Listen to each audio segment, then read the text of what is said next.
지난 시간에 이제 아들이 죽으니까 스스로 왕이 된 어머니 이야기를 제가 했죠. 그 사람이 바로 아합의 딸 아달랴입니다. 이 아달랴가 아합의 딸이다 이렇게 생각하시면 됩니다. 아합과 이세벨은 북쪽의 제일 그 오므리 왕조의 악한 왕이다. 그러니까 뭐 이제 여러분 다 아실 거고, 우리 어린이들도 다 아는 이름이 아합이죠. 근데 이 아달랴라고 하는 이름의 뜻은 어떤 뜻이냐면, 한번 여러분 보세요. 이름이 좋은 뜻이에요? 나쁜 뜻이에요? 아주 나쁜 뜻이죠. 여호와께서 괴롭히시는 자.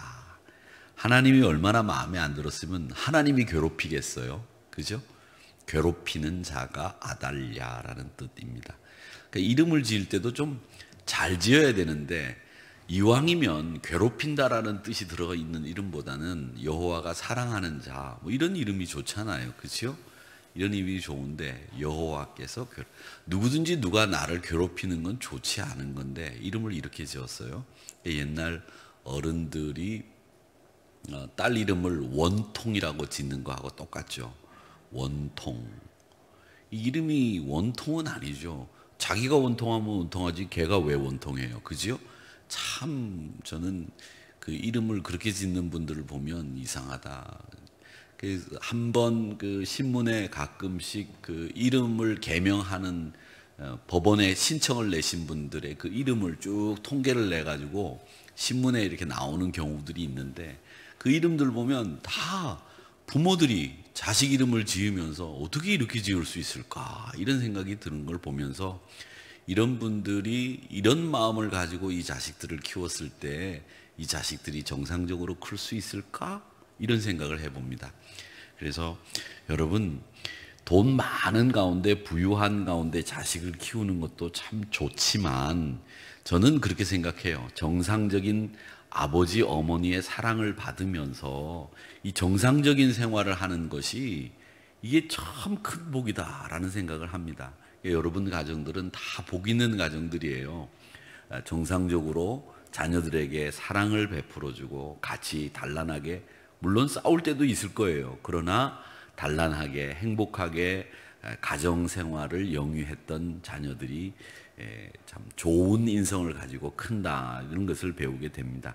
근데 이 아달랴라는 이름을 아합이 지었거나, 아버지가 아합이니까요, 아니면 이 아달랴의 할아버지가 오므리거든요. 그러니까 오므리가 지었거나 둘 중에 분명히 한 사람이 지었을 것으로 보이는데 이름을 이렇게 졌다는 겁니다.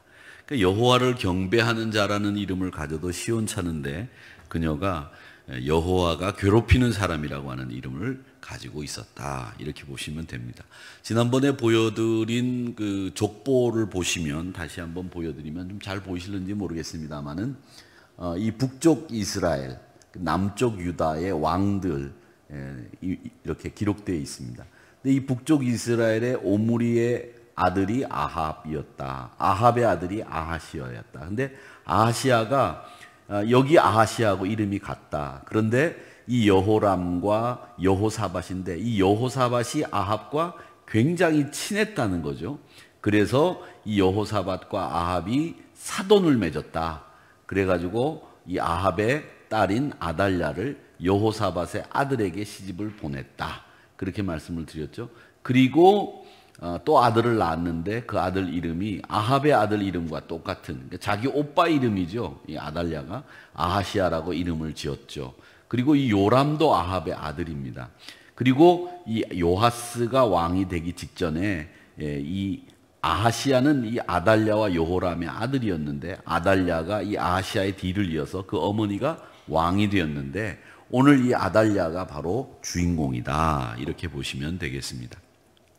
이 아달랴는, 그러니까 보시는 것처럼 남유다의 5번째 왕인 그 여호람에게 시집을 와서 아들 아하시아를 낳고 남유다의 6번째 왕으로 아들을 만듭니다.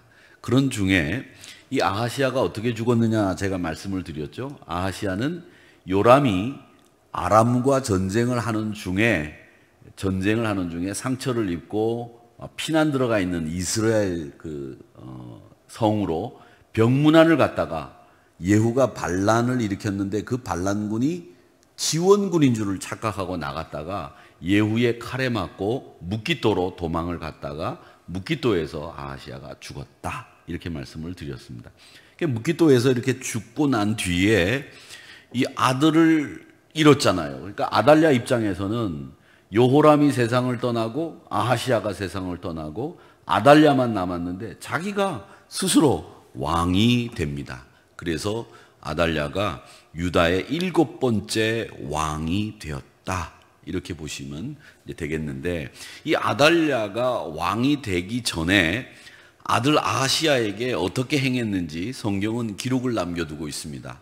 이 아달랴가 아들에게 어떻게 했는지 한번 보시면 역대하 22장 3절 말씀에 보면 이렇게 얘기가 되어 있어요. 아하시아도 아합의 집길로 행하였으니 이는 그의 어머니가 꾀어, 어머니가 누구라고요? 아달랴죠. 꾀어 악을 행하게 하였습니다. 어머니가 아들을 악을 행하게 만들었다라고 되어 있는 것이 역대하 22장 3절의 내용입니다. 영어 성경에 보면 이 꾀어라는 말이요, encourage라고 되어 있습니다. encouraged 이렇게 되어 있는데 꾀어인데 이 말이 원래는 용기를 북돋워 주다 이런 뜻이거든요. 근데 용기를 주어라고 하는 뜻으로 해석을 못하는 이유가 뭐냐면 나쁜 짓을 하는데 용기를 주어라고 하는 표현은 안 써요. 나쁜 짓을 하는 데는 꾀는 거죠. 꼬신다라는 말 있잖아요. 좋지 않은 표현이죠. 남자가 여자를 꼬신다 이런 말 많이 썼었죠. 그렇죠?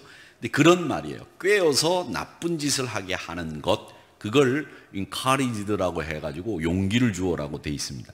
그러니까 나쁜 일을 하는데 부추겼다는 거예요. 누가? 부추긴 것이 어머니가 아들에게 나쁜 짓을 하도록 만들었다라는 거죠. 그래서 아시아에게 나쁜 짓을 하게 했는데 우상 숭배하게 하고 또 하나님을 버리게 하고 네가 이렇게 해도 무방하다라고 해냈을 거라고 보이는 겁니다. 그래서 4절에 보면 뭐라고 되어 있느냐면 그의 아버지가 죽은 후에 그가 패망하게 하는 아합의 집의 가르침을 따라 여호와 보시기에 아합의 집같이 악을 행하였더라.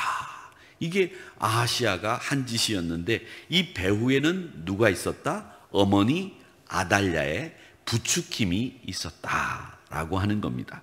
그래서 이 아달랴가 이 남유다 전체를 하나님 앞에서 악을 행하도록 부추긴 여왕이었다는 겁니다.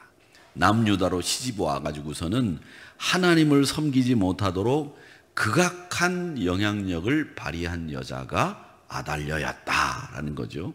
자, 보십시오. 열왕기하 11장 18절 말씀에 보면 온 백성이 바알의 산당으로 가서 그 신당을 허물고 그 제단들과 우상들을 철저히 깨트리고 그 제단 앞에서 바알의 제사장 맏단을 죽이니라.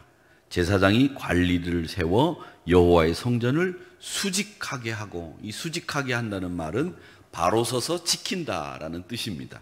이 말씀은 나중에 이제 아달랴를 죽이게 되거든요. 이 죽인 제사장 여호야다가 개혁을 한 내용입니다. 그 개혁을 한 내용을 보면 남유다에 있는 바알, 신당, 제단, 그리고 바알과 우상을 섬기는 제사장들을 다 제거했다는 이야기인데 얼마나 많았는지 바알의 제사장까지 있었던 거예요. 그 이름이 유명하기로 아주 유명해서 이름까지 기록이 되어 있습니다. 맏단이라고 그 바알 제사장 이름까지 기록되어 있어요. 바알이 얼마나 이 이스라엘을 영적으로 심각하게 훼손시키고 영적으로 악영향을 끼쳤는지를 보여주는 대목이 바알 제사장 이름까지 성경에는 남겨두고 있는 것을 보면 그 당시 이 사람의 이름이 악명 높은 이름이었다라는 것을 알 수 있습니다. 맏단이라고 하는 이름으로 나오고 있다는 겁니다. 이 배후에 누가? 아달랴라고 하는 여자가 있었다는 겁니다. 여러분, 이 여자가 잘못되면 얼마나 이 영향이 큰지를 알 수 있지요. 그래서 여성분들의 역할이 정말 소중하고 중요합니다. 여자 하나가 이 남유다 전체의 영적인 이 판도를 다 훼손시키고 흐트러뜨렸다, 이렇게 볼 수 있을 정도로 이 아달랴의 영향이 여호사밧 때부터 시작을 해서 아시아까지 계속 번지게 된다는 겁니다. 이제 이 아달랴가 한 짓 가운데, 짓이라고 말을 해도 되겠죠? 안 됩니까? 짓이라고 말해도 될 것 같은데, 이 아달랴가 한 짓 중에서 제일 나쁜 짓이 있습니다. 그 나쁜 짓이 뭐냐면 다윗 가문의 씨를 진멸하려고 했던 여왕이 아달랴입니다. 아달랴가 아까 말씀드린 것처럼 남편 잃었죠. 아들 잃었죠. 그런데 이 슬픔 가운데에서 남편 잃고 아들 잃었으니까 여호와를 생각하면서 믿음으로 이제 살아야 되겠다. 나라를 위해서 내 한 몸 바쳐서 이 나라를 구국하는데 이 몸을 바치겠다. 이렇게 생각했으면 얼마나 멋진 여왕이 됐겠어요. 그런데 이 아달랴가 자신을 돌이키지 않고 여호와를 생각하지 않고 뭐를 하느냐 하면 칼을 휘두르기 시작합니다. 이제 그나마 남아있던 왕의 씨를, 남쪽 유다의 왕의 씨를 다 죽이고 왕권을 혼자 독차지하겠다는 심산으로 왕자들이란 왕자, 다윗의 씨라는 씨는 다 죽여요. 심지어 자기 손주들까지도. 할머니가 손주를 죽였다? 여러분, 제 정서로는 이해가 안 되죠. 여러분 정서로 이해가 되십니까? 할아버지 할머니들 얘기 들어보면, 손주를 키우시는 분들의 얘기를 들어보면, 제가 처음 부임해서 설교 막 할 때 뭐라고 말씀드리냐면, 손주 키우지 마세요, 이렇게 막 말씀드렸어요. 왜 그렇게 말씀드렸냐면, 손주 키우다가 말이지 허리 그냥 아프다 그러고 다리 아프다 그러고 말이지, 어깨 아프다 그러고 목 아프다 그러고 말이지, 그리고 난 뒤에는 목사한테 와서 기도해달라고 그러신다고 말이지. 제가 그래서 그런 분들 손주 키우지 마시고 놀러 다니시고 편안하게 잘 지내세요, 그렇게 막 설교했어요. 그랬더니 한날 어떤 장로님이 오셔가지고, 목사님, 그 손주 키우지 말라는 말 목사님도 책임질 수 있겠어요? 그렇게 얘기하시더라고요. 그러니까 그 말은 뭐냐면, 너도 손주 나오면 너 키울 것 같은데? 이런 말씀이었어요. 그러니까 그 얘기하는 게 참, 우리 인생사라고 하는 것은 이게 함부로 말할 게 못 되더라고요. 근데 이제 그 말을 이제 안 하고, 이제 제가 이제 안 합니다. 이제 안 하는데 그 할아버지 할머니들이 손주를 키우는 것은 자기 몸이 부서져도 보면 안 이쁘면 되는데, 이 너무 이쁜 거예요. 보면, 아이고, 자식 키울 때, 내 자식을 키울 때는 먹고 사느라고 힘들어가지고 막 경황이 없어서 이쁜 것도 모르고 지났는데, 이제는 이 손주니까 조금 이제 나도 나이 먹고 여유 있고 좀 이렇게 인생의 경험도 생기니까 이게 얼마나 귀여운지 말이죠. 눈에 넣어도 진짜 안 아플 정도로 아들보다 손주가 더 좋다는 거예요. 그러니까 이 허리가 부러지는 걸 아는데도 없는다는 거죠. 그걸 어떻게 이해할 수 있겠어요? 말로 설명할 수 있겠습니까? 그런데 그런 손주도 죽이는 거예요. 그러니까 우리 정서로는 이해가 안 되는 거죠. 그 사람이 누구냐? 아달랴라고 하는 겁니다. 자, 오늘 본문 1절을 한번 보시기 바랍니다. 이 아달랴가 한 짓이 어떤 짓이냐? 아시아의 어머니 아달랴가 그의 아들 아시아가 죽었잖아요. 죽은 것을 보고 일어나 왕의 자손을 모두 멸절하였으나, 다 죽인 거예요. 왕의 자손이라고 하면 자기 시댁 식구들이잖아요. 자기가 여호람한테 시집을 왔으니까 그 시댁 식구가 다윗의 가문이잖아요. 다윗, 솔로몬, 르호보암으로 연결되는 다윗의 가문인데 그 왕자들을 하나도 남김없이 다 죽였다는 거예요. 자기가 왕권을 얻기 위해서 자신의 손자까지도 권력을 위해서라면 손자도 죽이는 일을 서슴지 않고 자행했다라는 거죠. 그래서 다윗 왕가의 씨가 끊어질 위기에 처하게 된 겁니다. 여러분, 이 부분에서 우리가 기억해야 될 것은, 하나님이 왜 다윗 왕가를 세우셨어요? 다윗 왕가를 세우신 이유는 다윗을 왜 하나님이 마음에 합한 사람이라고 말씀하셨느냐 하면 그 아들을 통해서 다윗 왕가를 통해서 메시아가 태어나게 하시고 그 메시아를 통해서 우리 인류를 구원하려고 하는 하나님의 계획이 있기 때문에 다윗 왕가를 세운 거거든요. 그 하나님의 구원 계획을 위해서 다윗 왕가를 세웠는데 그 구원 계획을 방해한 사람이 아달랴라고 하는 것을 알 수 있습니다. 자기 손주마저도 죽이는 일, 이런 일을 서슴지 않고 자행했던 사람이었습니다. 자, 그런데 이 위기의 순간에 아주 드라마틱한 일이 하나 또 벌어집니다. 드라마틱한 일이 뭐냐면 다 죽어야 되는 이런 상황에 아하시아의 누이인 여호세밧, 혹은 열왕기에는 여호세밧이라고 되어 있는데 역대기에는 여호사부앗이라고 되어 있습니다. 그러니까 고모가 되는 뻘이에요. 고모뻘이 되는 사람인데 자신의 조카인 아하시아의 아들 요아스를 할머니의 손에서 건져냅니다. 자, 2절을 한번 볼까요? 요람의 딸 아하시아의 누이 여호세바가, 여기 열왕기에는 여호세바라고 되어 있고요, 역대기에는 여호사부앗이라고 되어 있습니다. 이제 여호사부앗인데 족보를 따지자면 요람의 딸이니까 여호람의 딸이에요. 이 사람이 누구냐면 여호와의 딸 아하시아의 누이인데, 아하시아가 누굽니까? 아달랴의 아들이잖아요. 그럼 누이라면 아달랴의 딸이라고 볼 수 있는데 아달랴의 딸이라고 안 나온 거 보니까 베달은 여동생이나 누이였다. 그러니까 이 여호람이 아마 장가를 이제 한 번 가는 게 아니니까 뭐 비빈이나 뭐 이런 후궁을 들여가지고 딸을 낳은 것 같아요. 그 딸이 여호세밧인데 어쨌든 베달은 아하시아의 누이라고 보여지는데, 이 베달은 여호세밧, 이 아하시아의 누이가 아하시아의 아들이니까 아달랴의 손자죠. 그런데 여호세밧 입장에서는 얘가 조카입니다. 요아스의 입장에서는 고모예요.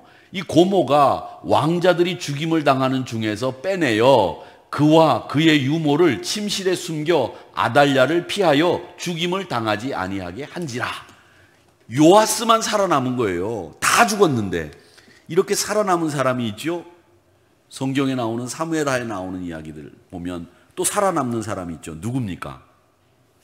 요나단의 아들 무미보셋이죠. 무미보셋이 5살 때 이 사울 왕가가 다 망할 때 유모가 사울 왕가의 씨가 전멸할 것 같으니까, 진멸될 것 같으니까 무미보셋을 안고 도망을 가죠. 그 5살이었어요. 도망을 가다가 무미보셋을 떨어뜨려요. 그래서 다리를 절죠. 나중에 다윗이 요나단의 아들들이 있느냐 이렇게 물어볼 때 무미보셋 하나 살아 있습니다. 데리고 와라. 보니까 어릴 때 도망을 가다가 떨어져 가지고 다리를 절어. 요즘 같으면 고쳤겠지만 다리가 부러져 가지고 잘못 맞췄겠죠. 그 저는 무미보셋을 데려다가 자기 식탁에서 밥을 먹게 하는 일이 있었죠.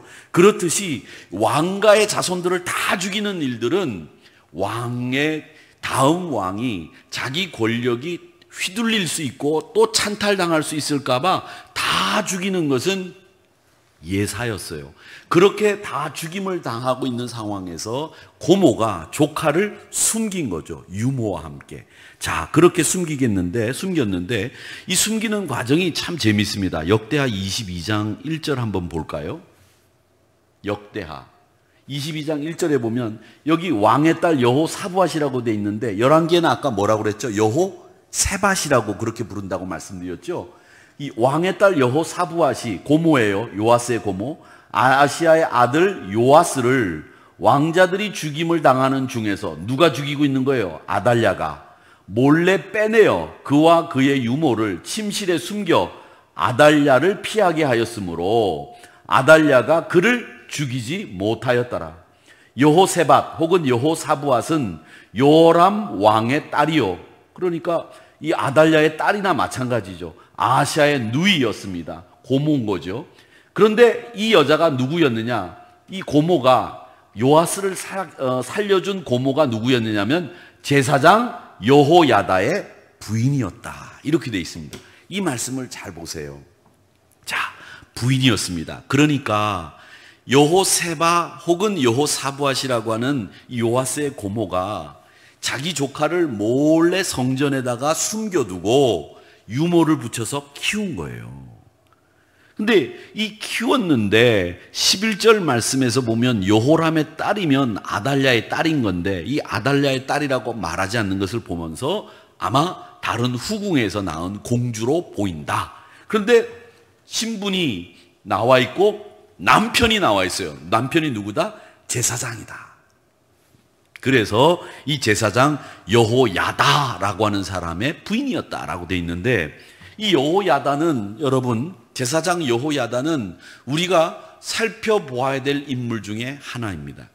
남쪽 유다에서 종교개혁을 일으켜서 하나님께로 종교개혁의 성취를 이룬 왕 중에 하나가 누구냐면 지금 여기 나오는 요아스입니다.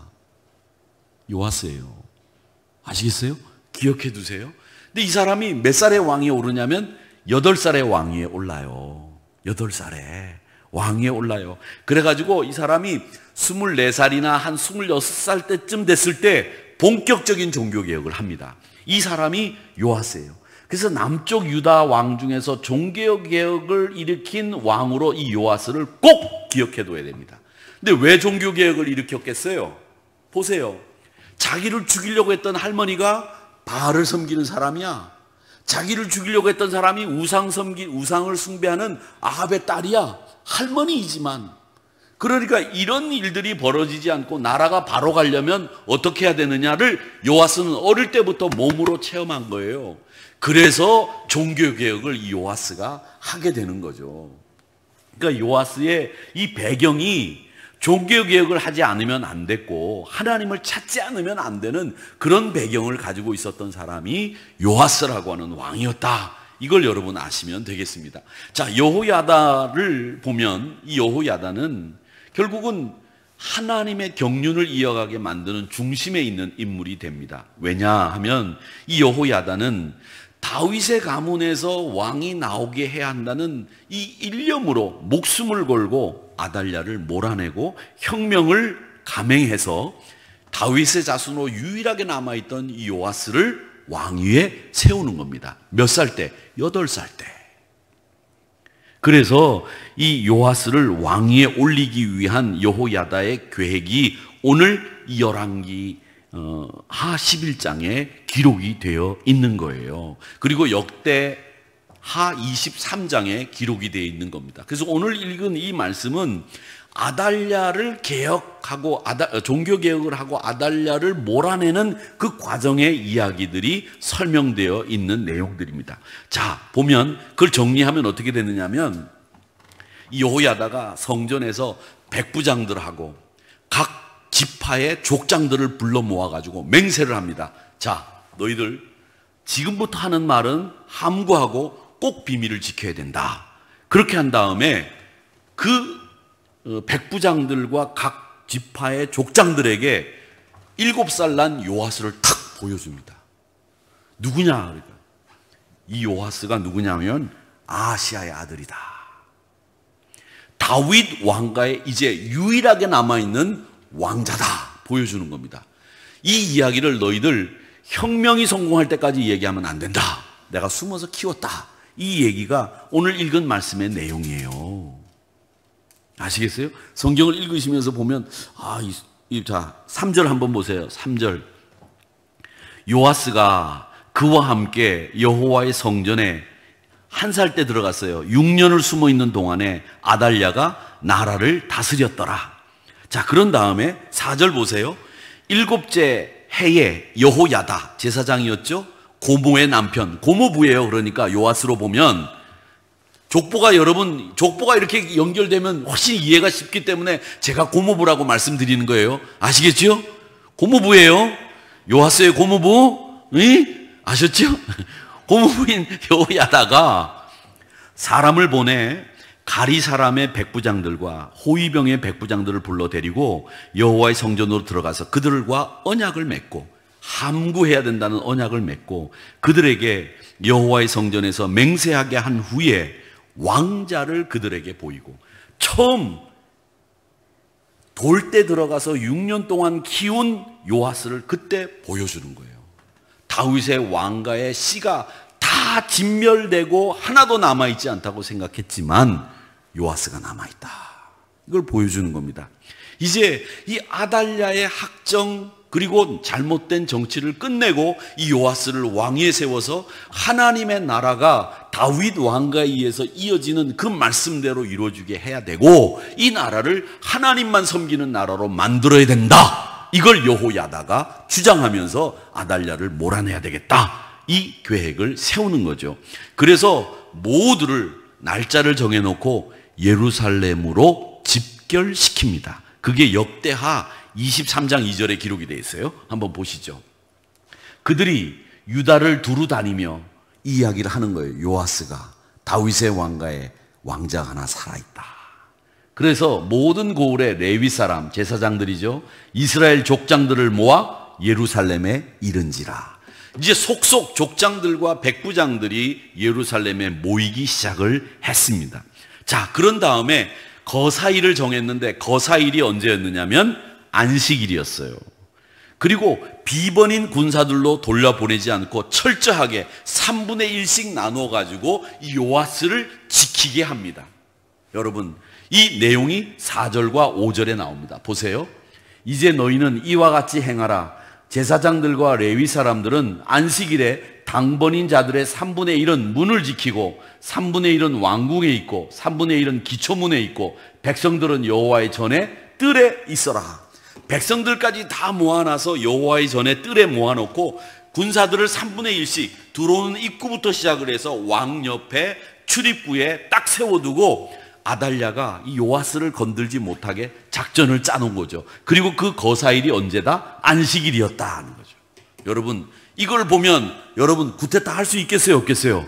할 수 있겠죠? 이제 하실게요. 여러분, 구테타라는 것도 성경에 보면 다 나와 있다고. 그러니까 구테타를 할 때도 태국에서 제일 구테타가 많이 일어나는데 저는 이 말씀을 보면서 박정희 대통령이 5.16 군사혁명을 일으킬 때 이 말씀을 보고 했는지 안 보고 했는지는 모르겠지만 성경에 보면 없는 얘기가 없어요. 구테타를 일으킨 이야기들도 이렇게 작전 계획까지 다 나와 있거든. 이렇게 나와 있거든요. 자, 그렇게 해서 구테타를 일으킵니다. 그리고 요아스를 왕으로 세웁니다. 왕으로 세우는 내용이 11절에 나와요. 볼까요? 그 제사장과 백부장들이 다 모여서 왕자를 인도하여 내어 면류관을 씌우고, 왕에게 씌운 거죠. 하나님의 율법책을 주고 그를 세워서 왕으로 삼을세. 여호야다 고모부죠. 그의 아들들이, 조카들이겠네요. 그죠? 고종사촌들이겠네요. 그에게 기름을 붓고 이르기를 왕이여 만세수 누리소서 하니라. 이게 뭐냐면 만세 만세라는 그 얘기죠. 만세, 천세, 만세 이거죠. 예, 그겁니다. 그래서 왕으로 요아스를 세우는 내용이 역대하 23장 11절에 나오게 되는 겁니다. 자, 그렇게 고모와 고모부에 의해서 할머니 계략에서 벗어나 왕위에 오르게 된다는 거죠. 자, 그렇게 됐는데, 자, 오늘 말씀에 이렇게 보면 뭐라고 되어 있느냐면 이 아달랴가 호위병과 13절 한번 보세요. 열왕기야 오늘 11장 13절. 네, 보세요. 아달랴가 그걸 모르고 있었어요. 함구하고 요아스를 왕으로 세웠는데, 근데 아달랴가 호위병과 백성들이 만세 소리를 외치는 걸 들었어요. 이 어디서 나는 소리냐? 성전에서 나는 소리입니다. 그래, 성전에 가보자. 성전에 딱 들어간 거예요. 들어가가지고 보니까 이 7살 난 8살 난 요아스가 왕관을 쓰고 딱 있는 거예요. 보니까 자기가 손주인지 구별이 안 되는 거예요. 왜? 본 적이 없으니까. 1살 때 보고는 못 봤으니까. 깜짝 놀란 거죠. 그래가지고 자기가 소리를 지르면서 옷을 찢으면서 반역이다, 반역이다. 이런 일이 있을 수 있느냐? 나팔을 불고 군사를 동원해서 이 반역을 진압시켜라. 그렇게 얘기했는데 이미 대세는 기울어진 거죠. 그래서 백성들이 아달랴를 왕궁에서 죽이게 됐다라고 하는 이야기입니다. 그래서 남쪽 유다까지 이 아합의 영향력이 얼마나 아달랴를 통해서 크게 미쳤는지, 우상 숭배가 얼마나 크게 역사했는지 우리는 이 아합이라고 하는 사람이 보통 사람이 아니라는 것을 여러분 알고 계셔야 됩니다. 우상 숭배와 사탄의 역사가 이게 보통이 아니라는 거예요. 그냥 한번 툭 치고 마는 게 아니에요. 끈질기게 대대로 그렇게 공격해 오는 게 이 사탄과 귀신들의 공격이라는 겁니다. 그래서 남쪽 유다까지 실제 권력 실세를 누렸던 아달랴를 몰아내는데 이 요아스의 고모부인 여호야다의 도움으로 요아스가 왕위에 오를 수 있었다라는 거죠.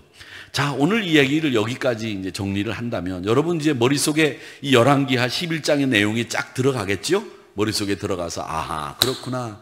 이 종교개혁을 일으키는 남조와 요아스가 이런 배경에서 종교개혁을 일으켰고 이런 배경 때문에 8살의 왕위에 올랐구나라는 것을 아실 수 있을 겁니다. 이 아달랴가 결국 제일 나쁜 짓을 한 것은 뭐였느냐 하면 하나님의 구원 계획을 방해했던 여왕이었다라고 하는 것이 그녀에 대한 첫 번째 평가였고요. 우리나라 속담에 보면 이런 말이 있습니다. 집안에 여자가 잘못 들어오면 집안이 망한다. 이런 말이 있었어요. 물론 이 말은 그 여성 권위주의자들인 페미니스트라고 하나요? 그분들이 들으면 무슨 소리냐. 이 여자를 이것도 차별하는 말이다. 이렇게 제가 공격받을 수 있는 말이 될 수 있지만 어떤 사람들은 그러더라고요. 여자가 한 명 잘못 들어오면 3대가 망한다. 뭐 이런 말도 있어요. 근데 사실 그래요. 뭐가 그러냐면 제가 아는 장로님 한 분이 그 선교사로 나가셨는데 그 선교사로 나가시면서 저한테 개인적으로 이런 얘기 하시더라고요. 목사님, 그 부인 집사님이 돌아가셨어요. 돌아가셨는데 제가 아무개 집사가 살아 있었으면 제가 어떻게 선교사로 나갈 수 있었겠습니까? 이 이야기는 부부가 되면 남자 혼자 뭘 결정할 수 있는 상황은 없어요. 여자, 아내와 같이 협의해서 결정을 해야 되는 거죠. 그러니까 이 아내의 역할이 굉장히 소중한데 이 아내가 문화가 다르고 자라나온 배경이 다른 그 아내가 시집을 와서 이 남편이 자라온 문화나 배경을 잘 이해하고 잘 케어하면서 같이 화합하면서 가문을 새롭게 만들고 가풍을 만들어 가면 좋은데 이 나쁜 문화와 나쁜 습속을 가지고 들어와서 그 집안의 분위기를 흐트러 놓으면 이 문제가 심각해진다는 거죠. 예를 들자면 형제 간에도 이 여자들이 며느리들이 잘못 들어와서 며느리들끼리 의가 나버리면 형제들끼리도 의가 나요. 그겁니다. 예를 들자면 제가 큰아들인데 부모님이 건강하시니까 저는 괜찮지만 제가 만약에 부모님이 편찮으셔서 제가 모셔야 된다고 생각해 보세요. 그런데 야, 아무래도 아버님 어머님 내가 모셔야 되겠다. 여보, 당신 바쁘고 힘들지만 모시자 그랬는데 저희 집사람이 안 돼요. 난 그건 죽어도 못해요. 이렇게 얘기하면 제가 어떻게 하겠습니까? 저는 목회하느라고 바깥에 맨날 나와있지 집에서 살림하는 여자가 안 돼요, 못해요 뭐 이러면 꼼짝없이 못하는 거예요. 그러면 어떻게 해야 되겠어요? 동생한테 전화를 걸어서 야, 철룡아, 네가 아버님 어머님 맡아야 되겠다 이렇게 할 수밖에 없잖아요. 제 여동생이 또 하나 있는데 여동생 이름도 제가 밝혀드리고 현주야, 네가 어머님 아버님 맡아야 되겠다 이러는 거예요. 그렇게 되면 우리 재수가 보고 아유 참 목사라는 사람이야, 아버지가 아파하고 누워있는데 모시지도 않네, 이런 일이 벌어지는 거죠. 심심치 않게 우리 일상생활에서 벌어지는 일들이에요. 그렇게 되면 제가 나중에 예를 들어서 야, 아버님 뭐 이렇게 편찮으신데 우리가 돈을 모아서 뭐 이렇게 해드리자 이렇게 하면 제가 얘기하면 제 말을 듣겠습니까? 형은 형이 알아서 해요, 우리가 알아서 할 테니까 이렇게 나올 거라고요. 그러면 의가 나는 거는 이건 10중8구예요. 한번 금이 가기 시작하면 금방 금이 가는 거예요. 아무리 피를 나눈 형제라도. 그러니까 여자분들이 잘해야 되는데 우리 여기 계신 우리 권사님들 집사님들은 가정을 화목하게 만들고 평강으로 이끌고 여러분들이 집안을 예수 믿는 집안으로 만드시고 편안하게 지금 이렇게 노년을 맞이하신 거 보면 여러분들이 진짜 귀한 여성 아달랴하고는 비교가 안 되는 분들이다라고 생각을 합니다. 훌륭합니다. 박수 한번 쳐드립시다. 우리 얼마나 훌륭합니까? 예수 믿어가지고 온 집안을 화평하게 만들고 말이죠. 예수 믿어서 온 집안을 예수 믿게 만드는 신앙의 명문가로 만드신 여러분들 정말 잘하신 겁니다. 정말 잘하신 거예요. 그러니까 이 여자분들이 어떻게 해야 되는지에 이 아달랴를 통해서 우리는 다 배우는 거죠. 잠언 11장 16절 말씀을 한번 볼까요? 뭐라고 돼 있느냐? 유덕한 여자, 덕이 있는 여자는 존영을 받고 근면한 남자는 재물을 얻는다. 잠언 27장 15절의 말씀에 보면 뭐라고 돼 있느냐면 다투는 여자, 맨날 싸우는 여자는 비 오고 난 뒤에 또 떨어지는 물방울 같다 그랬어요. 참 표현이 멋있죠? 성경 말씀 정말 오묘하고 기가 막혀요. 비가 막 와가지고 이제 비 그쳤나 보다. 그런데 또 누가 위에서 물방울, 물을 쏟아버려. 기분 얼마나 나빠요. 비 그쳤는 줄 아는데 또 물이 쏟아지니까 말이죠. 그게 누구냐? 다투는 여자라는 거예요. 고린도전서 11장 11절 말씀에 보면 이런 말씀이 있습니다. 그러나 주 안에는 남자 없이 여자만 있지 않고 여자 없이 남자만 있지 아니하니라. 이 말씀은 뭐냐면 남자나 여자나 마음이 짝 맞아야 된다는 거죠. 그러니까 여러분들이 집에 계신 바깥 어르신들과 마음을 잘 맞추어서 그렇게 맞추어서 가정을 화평하게 만들 수 있었다는 거, 그게 진짜 복 있는 일이라는 거예요. 남자 혼자 뭐 할 수 있는 거 없어요. 여자 혼자 뭐 할 수 있는 거 없어요. 그러니까 여자분도 소중하고 남자분도 소중하다라고 하는 거. 그래서 이 고린도 교회에 보낸 이 말씀을 보면 남자나 여자나 그 능력과 역할에 있어서 결코 비교해서 누가 낮고 누가 낮은 게 아니에요. 다 똑같은 비중을 차지하는 중요한 역할을 하는 것이다 라는 것을 배우게 됩니다. 그러니까 우리 사랑하는 성도 여러분, 부디 빌기는 이 아달랴의 교훈을 통해서 여성의 역할이 얼마나 소중한 것인지를, 그리고 큰 것인지를 우리가 다시 한번 익히 배우고, 우리가 한번 우리 권사님들 많이 계신데 앞으로도 여러분의 가정을 더 복되게 만들어가는 그런 권사님들 되시기를 주님의 이름으로 축원합니다. 여자이기 때문에 갖는 특성이 있지 않습니까? 여자이기 때문에 갖는 특성, 여자이기 때문에 갖는 속성, 그게 뭡니까? 여자에게 있어서 제일 가치 있게 생각되는 속성이 뭔가요? 아름다움, 이쁜 거, 그거예요. 그런데 여러분, 이쁜 거 좋아하시잖아요. 여자분들 이쁜 거 싫어하시는 분 계세요? 아니에요. 요즘은 이제 식사를 안 하시지만 식사를 하시고 점심시간에 이렇게 그 식당에 앉아있는 우리 권사님들 80이 되건 90이 되건 70이 되건 다 식사하시고 나면 다 하시잖아요. 그렇지요? 다 이쁘기를 바라요. 여성분들이 갖고 있는 특성이에요. 그 이쁘기를 원하는 마음이 그치면 여성 아니에요. 90이 돼도 이뻐지기를 바라는 마음 가지고 계셔야 돼요. 아셨어요? 100살이 돼도 여성은 이뻐야 돼요. 100살 나름대로의 이쁨, 80살 나름대로의 이쁨이 있어야 돼요. 아셨어요? 아유, 목사님 내가 뭐가 이뻐요? 아니에요.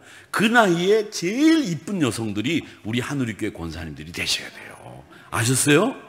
그래서 다른 교회 권사님들 80대 권사님들하고 비교했을 때 하늘교회 권사님들은, 제가 지금 오버하고 있지만 80대 권사님들은 하늘교회 권사님들이 제일 예쁘다, 이렇게 평가를 받아야 돼요. 그런데 그 이쁨이 뭐냐? 외모의 이쁨이 아니죠. 마음의 이쁨입니다. 마음의 이쁨이 하나님이 제일 기뻐하시는 일이에요.